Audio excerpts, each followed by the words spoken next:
آقا کریم نے صفوں کو سیدھا کرنے کی تلقین کرتے ہوئے کہا کہ مت سمجھنا کہ میں صرف آگے دیکھ رہا ہوں، میں آگے بھی دیکھ رہا ہوں، میں پیچھے بھی دیکھ رہا ہوں، تمہارے رکوعوں کو بھی دیکھ رہا ہوں اور دلوں میں پیدا ہونے والے خشوعوں کو بھی دیکھ رہا ہوں۔ یہ حضور کی نظر کا کمال ہے۔ اور حضرت عبداللہ ابن عباس رضی اللہ تعالیٰ عنہ فرماتے ہیں کان رسول اللہ صلی اللہ علیہ وآلہ وسلم یرا فی اللیل فی الظلمہ کما یرا فی النہار فی الضوء۔ حضور رات کی تاریکی میں یوں دیکھتے تھے جس طرح دن کے اجالے میں دیکھتے تھے۔ میں نہیں دیکھ سکتا، یہ دیکھو یہ روشنیاں ہیں، یہ لائٹیں لگی ہوئی ہیں اور میں یہاں سے دیکھ رہا ہوں، اگر یہ چراغاں ختم ہو جائے، یہ روشنیاں بجھ جائیں تو وہ دور چیزیں لکھی ہوئی ہیں وہ تو دکھائی نہیں دے گی، یہ کتاب میری جھولی میں بھی ہوگی میں پھر بھی نہیں دیکھ سکوں گا، اس لیے کہ میری آنکھیں نور ہیں، لیکن یہ اتنی دیر تک نہیں دیکھ سکتی جب تک یہ خارج کی روشنی بھی موجود نہ ہو۔ لیکن حضور سراپا نور ہیں، حضور ظلمت میں بھی دیکھتے تھے، روشنی میں بھی دیکھتے تھے۔ چونکہ میری آنکھیں ان روشنیوں کی محتاج ہیں، کائنات کی ساری روشنیاں شمس و قمر بھی میرے حضور کے محتاج ہیں، اس لیے حضور علیہ الصلوۃ والسلام شمس و قمر کی روشنی کے محتاج نہیں تھے۔ حضور کی مبارک آنکھیں جو ہیں وہ اندھیرے میں بھی دیکھتی تھی اور حضور کی آنکھیں روشنی میں بھی دیکھتی تھی۔ آقا کریم علیہ السلام نے ایک موقع پہ ارشاد فرمایا وَإِنَّ مَوْعَدَكُمُ الْحَوْضُ وَإِنِّي لَأَنظُرُ إِلَيْهِ مِن مَقَامِي هَٰذَا، بخاری مسلم باقی کتب حدیث میں موجود۔ فرمایا کہ تمہارا جو حوض کوثر پر وعدہ ہے جہاں میں تمہیں جام بھر بھر کے دوں گا، فرمایا میں یہاں کھڑا ہوں اور یہاں کھڑے ہو کے اس کو دیکھ رہا ہوں۔ حضور یہاں کھڑے ہیں اور وہاں دیکھ رہے ہیں۔ ایک دن حضور صلاۃ الاستسقاء پڑھا رہے تھے، جب بارش نہ ہو رہی تو اس کی جو نماز پڑھائی جاتی ہے اللہ کے حضور دعا کرنے کے لیے تو اس کو صلاۃ الاستسقاء کہا جاتا ہے۔ ام المومنین سیدہ عائشہ رضی اللہ تعالیٰ عنہا سے مروی ہے۔ تو نماز پڑھاتے پڑھاتے حضور نے ہاتھ آگے کیا پھر پیچھے کھینچ لیا، تو عمومی طور پہ ایسا نہیں ہوتا۔ تو صحابہ نے جب دیکھا تو بعد میں کسی نے پوچھا حضور آج نماز میں آپ نے ہاتھ آگے بڑھایا اور پیچھے کھینچ لیا، مجھے بتائیے کہ حالت نماز میں نظر کہاں ہونی چاہیے؟ جائے سجدہ پہ ہونی چاہیے نا، لیکن صحابہ حضور کو دیکھ رہے ہیں۔ اللہ اکبر۔ صحابہ سے کسی نے پوچھا کہ تم بتاؤ ظہر اور عصر کی نمازوں میں حضور قرات کرتے تھے؟ کہا ہاں کرتے تھے، بخاری میں۔ تمہیں کیسے پتا ہے کرتے تھے؟ کہا نحن نعلم باضطراب لحیتہ، ہم حضور کی مبارک داڑھی کی جنبش سے اندازہ کرتے تھے کہ قرات ہو رہی ہے۔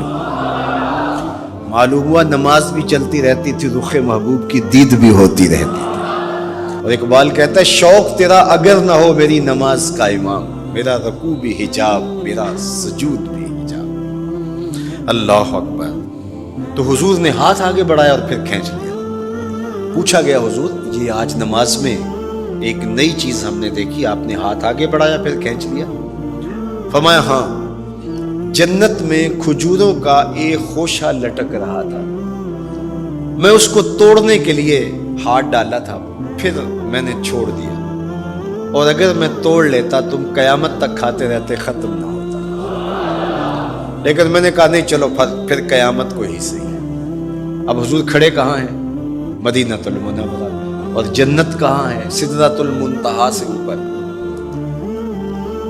سر پٹ گھوڑا دوڑے اور تیز رفتار گھوڑا، تازی گھوڑا، 500 سال دوڑنے کے بعد پہلے آسمان تک پہنچے، پھر اتنی موٹائی آسمان، پھر دوسرا آسمان، پھر تیسرا آسمان، درمیان میں پھر خلائیں بھی، پھر وہاں سے 7 آسمانوں کے بعد کہیں سدرۃ المنتہا، اور قرآن بتاتا ہے کہ جنت بھی سدرۃ المنتہا کے پاس ہے، پھر آگے جنت، اور جنت کے جو درخت ہیں وہ 70,000 سال کی اونچائی پر ہے، وہاں لٹکتی ہوئی کھجوروں کے خوشے، اور حضور علیہ السلام نے یہاں کھڑے ہو کے ہاتھ بڑھایا اور وہاں حضور کا ہاتھ پہنچ گیا۔ یہ ہاتھ کے پہنچنے کی منتہا نہیں ہے، ضرورت یہاں تک کی تھی لہٰذا یہاں تک پہنچا، اگر ضرورت اس سے آگے کی ہوتی تو آگے بھی پہنچ جاتا. تو حضور کا ہاتھ یہاں سے یہاں تک پہنچا. یہ حدیث پاک میں نا، میں اور آپ ہاتھ اٹھائیں تو ہمارا ہاتھ کہاں تک پہنچتا ہے؟ 5 فٹ قد ہے تو 3 فٹ اوپر ہاتھ پہنچ جائے گا، تو ہمارا ہاتھ 8 فٹ تک پہنچے گا، زمین سے 8 فٹ تک. چلو کسی کا 9 فٹ تک پہنچے گا، کوئی چھلانگ لگا کے اچھل کے اوپر لے جائے گا تو 10 فٹ تک پہنچ جائے گا. البتہ ہماری نظر بہت تیز ہے. ہماری نظر پہلے آسمان کے ٹمٹماتے ہوئے ستارے دیکھتی، دوسرے آسمان کے ستارے بھی دکھائی دیں گے، تیسرے آسمان کے ستارے چاند سورج میں دکھائی دیتے ہیں. ہمارا ہاتھ 3 فٹ تک یا 10 فٹ تک پہنچتا ہے، نظر تیسرے آسمان تک پہنچتی ہے. اور جس کا ہاتھ جنت تک پہنچتا ہے اس کی نگاہ کہاں تک پہنچتی ہوگی؟ اس کی نظر کا کمال کیا ہوگا؟ اس لیے فرمایا انی ارا ما لا ترون واسمع ما لا تسمعون. جو میں دیکھتا ہوں وہ تم نہیں دیکھتے، جو میں سنتا ہوں وہ تم نہیں سنتے. اپنے حواس کو نبی کے حواس پر قیاس کرنا یا نبی کے حواس کو اپنے حواس پہ قیاس کرنا سوائے جہالت کے اور کچھ نہیں ہے. چے نسبت خاک را بعالم پاک، کہاں ہم کہاں ان کی ذاتیں بابرکات. اس لیے فرمایا انی ارا ما لا ترون واسمع ما لا، جو میں دیکھتا ہوں وہ تم نہیں دیکھتے اور جو میں سنتا ہوں وہ تم نہیں سنتے. اللہ اکبر. ہماری آنکھیں تو چمکتے ہوئے سورج کو دوپہر کے وقت نہ دیکھ پائیں، چندھیا جائیں، آنکھوں میں پانی اترنے لگے، اور محبوب کی آنکھیں بے حجاب دیدار رب کریں. اور قرآن کہے ما زاغ البصر وما، آنکھ چندھیائی بھی نہیں اور حد ادب سے تجاوز بھی نہیں کیا.